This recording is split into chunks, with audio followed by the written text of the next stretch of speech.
Hey y'all, grab your blunts, grab your bongs, grab your weed, cause you're watching High Times with Brook.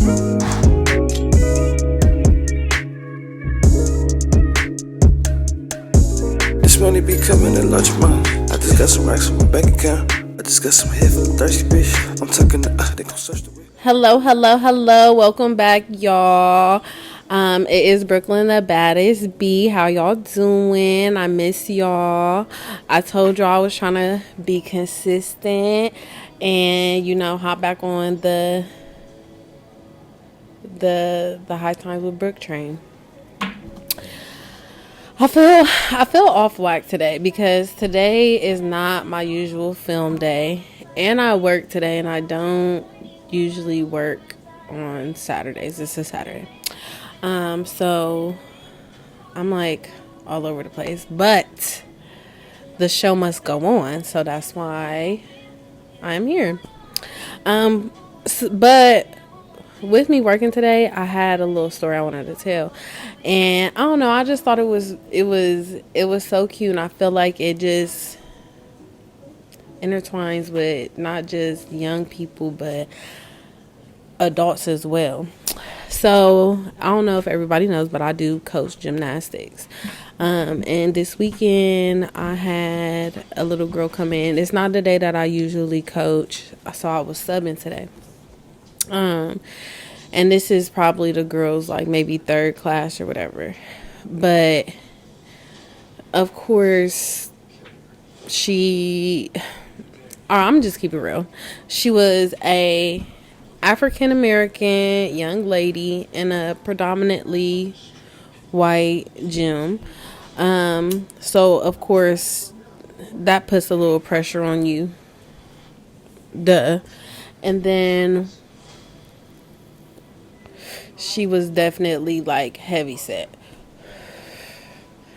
So I felt like, one, she didn't have like the confidence that she needed. Like I felt like a lot of the class, like she was scared to hit the ground hard, or just anything anybody who's plus size know.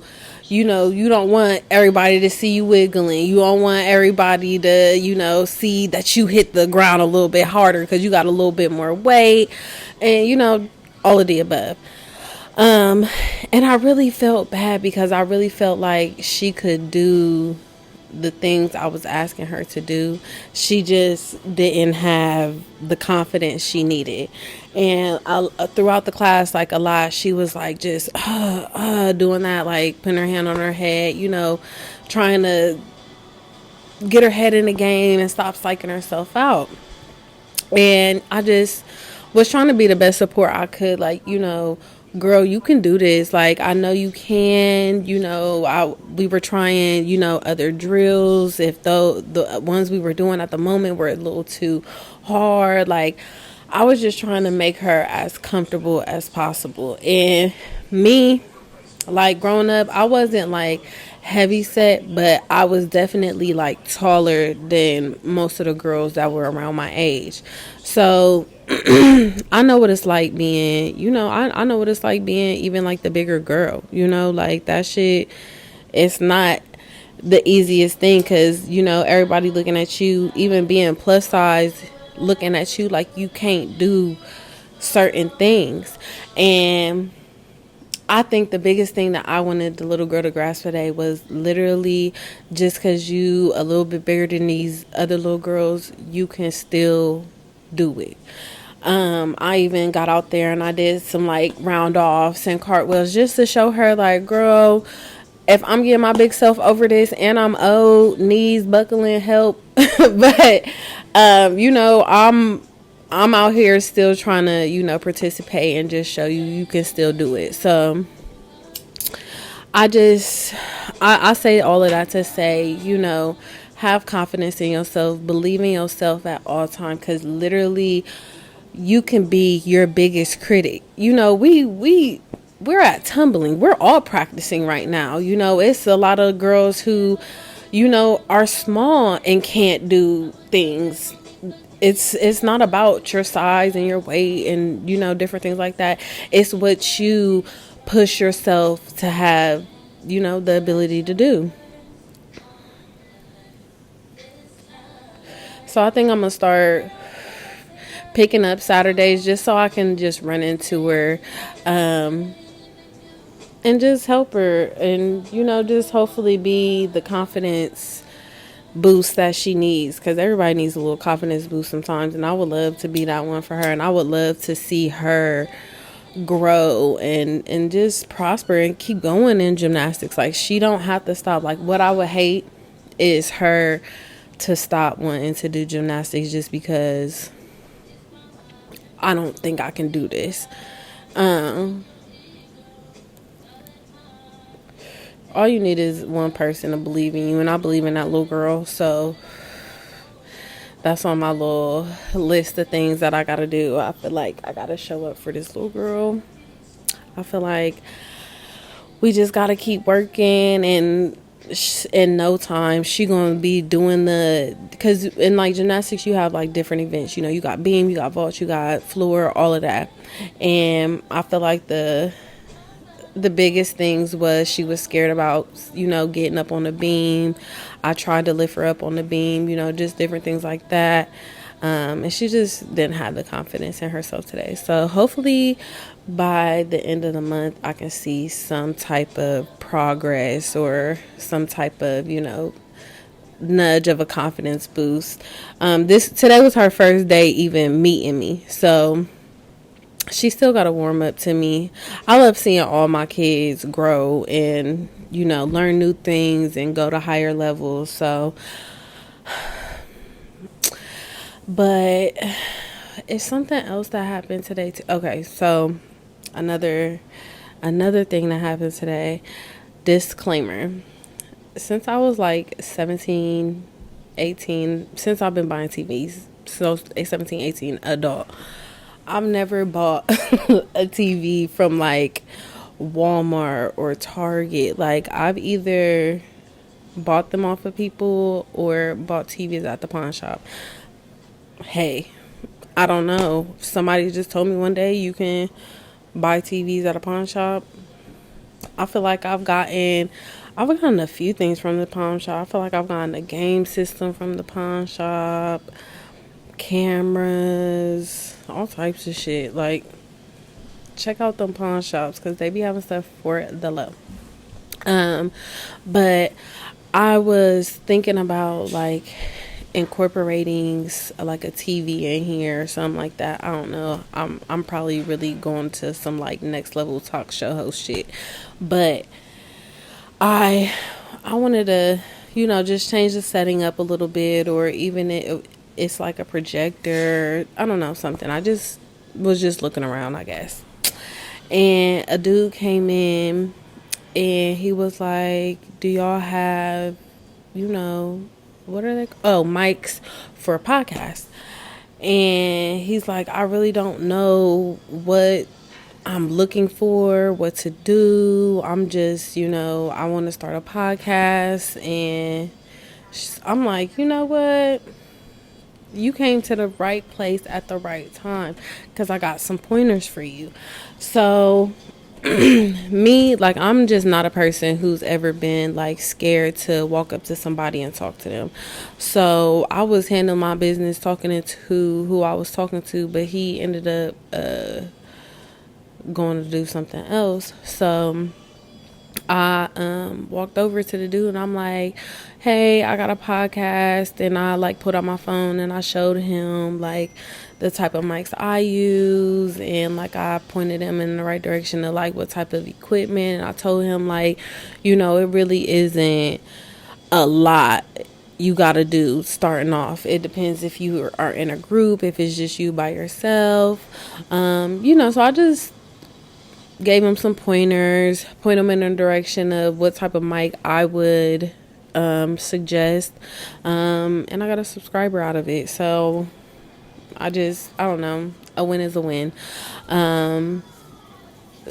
It just felt good to be able to tell somebody, you just put some knowledge on somebody about something, and it really had me sitting back like, damn, I really been doing this for a year. I really done like learned some shit, got some, got my foot in the in the gravel, you know what I'm saying? So I felt good. I felt real good to not be a gatekeeper. That's just not me. Like, I'm not trying to gatekeep shit. I want everybody to win, and even if, he tried and he don't like to do podcasts, like, at least he tried and at least I can help. So, yeah, I was happy about my little chain of events today. They had me, like, sitting and thinking, and it's so crazy because after all of this happened, Kai was like, hey, you trying to record today? And I'm like, you know what? I got some shit I could talk about, so, let's go ahead and do it. So I'm happy I'm here today. But going into my topic for today, it's basically people not showing up for you the way you show up for them. And one of my associates, I'm going to say, they are a really good person, like a wholeheartedly really, really good person. And they just feel like when it comes to certain people, how he is to them isn't reciprocated. And I get that.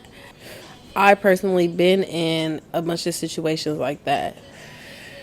And sometimes it do feel like, oh, well, if I'm doing this for you, why can't you be there for me? But maybe that's not who that person is for your life. Maybe they're here to, put their bags on you and you help them through, but that don't mean that you won't be able to help them through.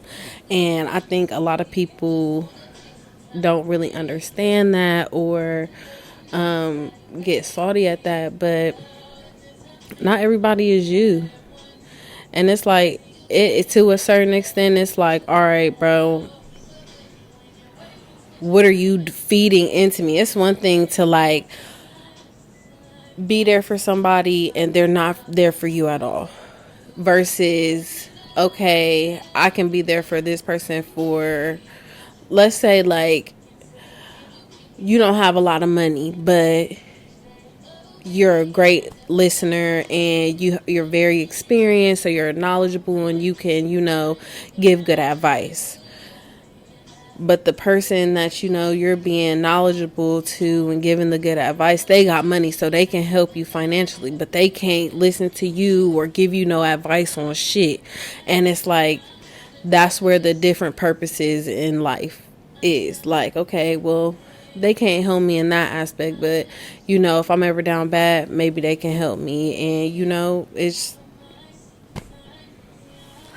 it's hard. It's a hard cookie to swallow. Like, you would wish that everybody could be there for you like them. Duh.